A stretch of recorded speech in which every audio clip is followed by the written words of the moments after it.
नमस्कार दोस्तों, स्वागत है आप सभी का हमारे चैनल मानसवी दर्पण में। आज हम कृपाचार्य और द्रोणाचार्य के बारे में जानेंगे। गौतम ऋषि के पुत्र का नाम शरद्वान था। उनका जन्म बाणों के साथ हुआ था। उन्हें वेदाभ्यास में जरा भी रुचि नहीं थी और धनुर्विद्या से उन्हें अत्यधिक लगाव था।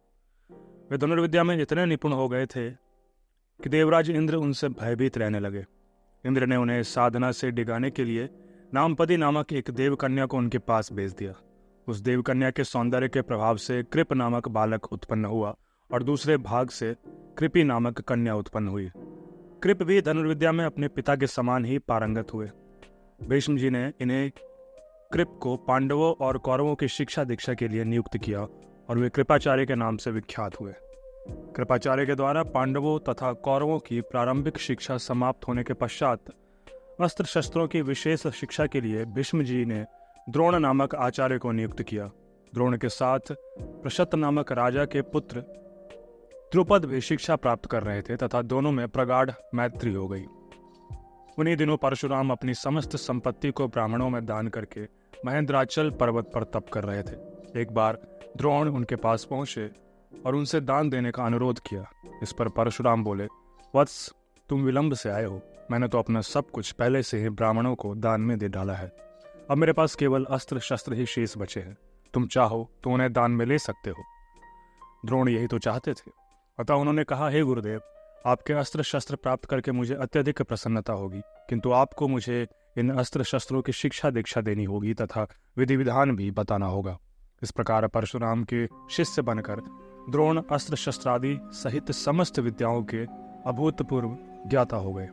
शिक्षा प्राप्त करने के पश्चात द्रोण का विवाह कृपाचार्य की बहन कृपि के साथ हो गया। कृपि से उनका एक पुत्र हुआ। उनके उस पुत्र के मुख से जन्म के समय अश्व की ध्वनि निकली, इसलिए उसका नाम अश्वत्थामा रखा गया।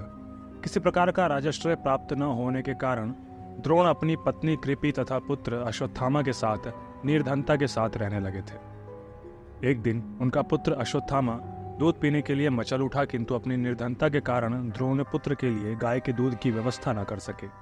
अकस्मात उन्हें अपने बाल्यकाल के मित्र राजा द्रुपद का स्मरण हो आया, जो कि पांचाल देश के नरेश बन चुके थे। द्रोण ने द्रुपद के पास जाकर कहा, मित्र, मैं तुम्हारा सहपाठी रह चुका हूँ।